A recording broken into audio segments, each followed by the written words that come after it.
如来封猪八戒做净坛使者，真的是用泔水养猪吗？如果你知道上一任净坛使者是谁，就知道净坛才是灵山肥水最多的差事。为什么这么说呢？新来的朋友们可以点个关注，带您欣赏更多精彩内容。在《西游记》的结局中，师徒四人历经千辛万苦，总算是完成了取经的任务。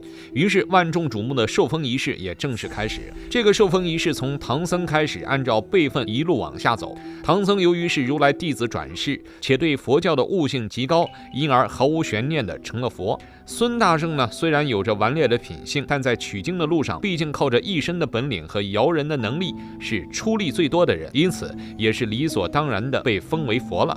结果没想到，一到猪八戒这，就只是给了个净坛使者的差事，这受封的档次几乎是断崖式的差距。见这场面，猪八戒第一个就不服，他直接对着如来嚷嚷，说他们都是佛了，为何我就是个使者？要知道这使者不但不是佛，甚至都不是一个多么上得了台面的工作，有点像当初孙大圣的弼马温。大家都是一同经历过患难的人，就算出力的程度不同，但也不至于差距这么大吧。更何况要论取经之前的身份，猪八戒也是一点都不逊色的。众所周知，猪八戒在取经之前曾在天庭任职，职位乃是大将军天蓬元帅。在道教中，天蓬元帅是北斗破军星的化身，精美老君后身，而且还是北极四圣之首。在《西游记》中，天蓬是因为调戏嫦娥被罚下界，误入了畜生道，才成了个其貌不扬的猪妖。从神仙到妖精的堕落之旅，猪八戒还是万般悔恨自己的行为的。于是当他一眼察觉到观音的出现，就立马向其寻求了帮助。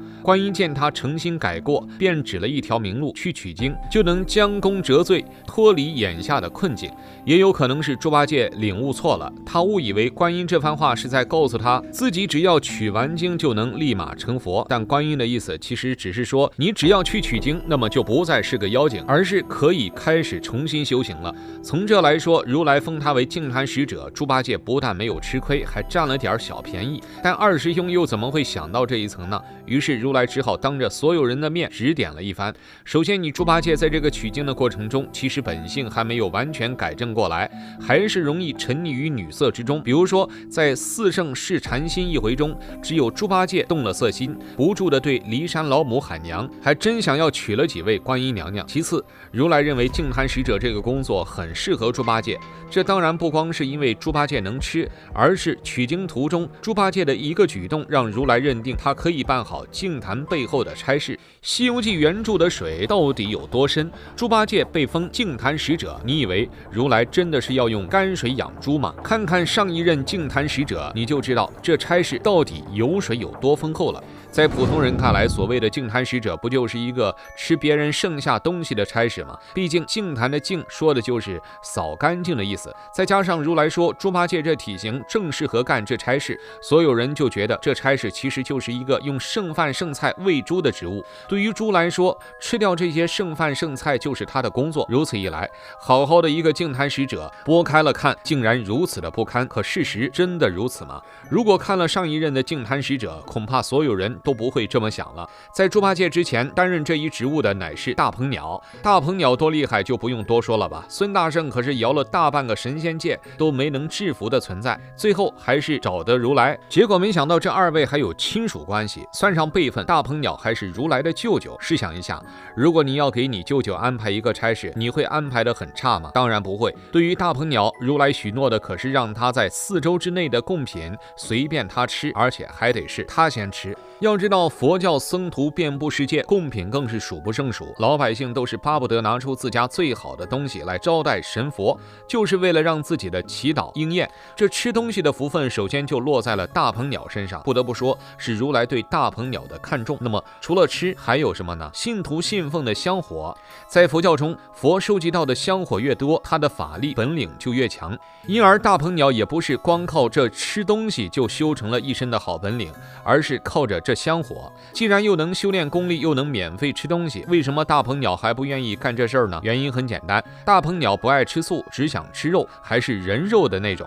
于是他就靠着自己的一身本领，偷偷的下了人间去祸害普通老百姓去了。当然，大鹏鸟此种恶劣的行径还是惹得人佛共愤，于是他就只能乖乖的成为如来的宠物。可如此一来，净坛使者这个职务就有了空缺。好巧不巧的是，师徒四人正好取经归来，赏给猪八戒也没什么关系。但跟大鹏鸟当值的时候稍有区别的是，猪八戒需要帮如来做一些事情，而不再是简单的吃吃喝喝，享受着香火的供奉。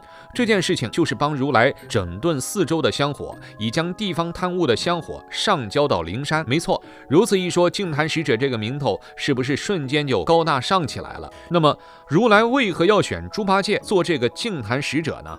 如来封猪八戒净坛使者，根本不是为了泔水养猪。要知道，如来上一任净坛使者可是金翅大鹏，如来安排这个岗位到底有何深意？事实上，鲜少被人注意到的《西游记》的一幕是，师徒四人到达灵山，想要求取真经的时候，如来的弟子讨要了钱财。一般人看到这一幕，肯定会想，这佛教咋这么俗气，取经还要花钱？孙大圣也是不理解的。完了之后，就特地问了如来这个事情，没想到如来不以为然，甚至觉得原来的经书都贱卖了。换言之，在如来看来，知识是无价的，如果你一定要获取这个知识，那么请付费。这个逻辑是不是有点颠覆人们对于佛教的认知了呢？其实从另一个角度来说，也是可以理解如来的。毕竟整个佛教体系何其庞大，佛教僧徒整日要做的事情其实就是打坐悟道，最多干一些日常劳动。但是这些日常劳动顶多只能养活自己，是不能支撑起整个佛教的运转的，因此就需要一定的经济能力。